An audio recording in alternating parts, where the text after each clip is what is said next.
Hi friends, my name is Sarita and today we'll try to learn the basics about SAP BI. In SAP, BI stands for Business Intelligence.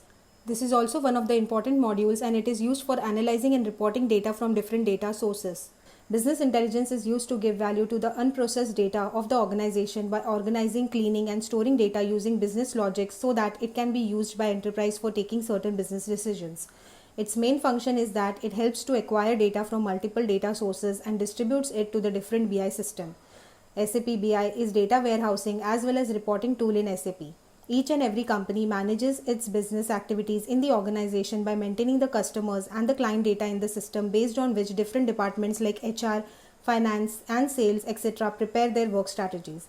Business intelligence in SAP focuses on providing a user-friendly access to its customers as it is very useful in analysis and representation of data, making it good for business decisions. The eligibility criteria is the person should be coming from technical background, having knowledge into ERP with learning into database handling and data warehouse management.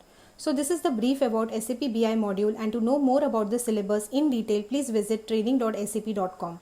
It will give you clear idea on how to go about doing it. I hope this information was helpful. If you like my video, please like, share and subscribe my channel, plus hit the bell icon below so that you don't miss the notification. Thank you so much.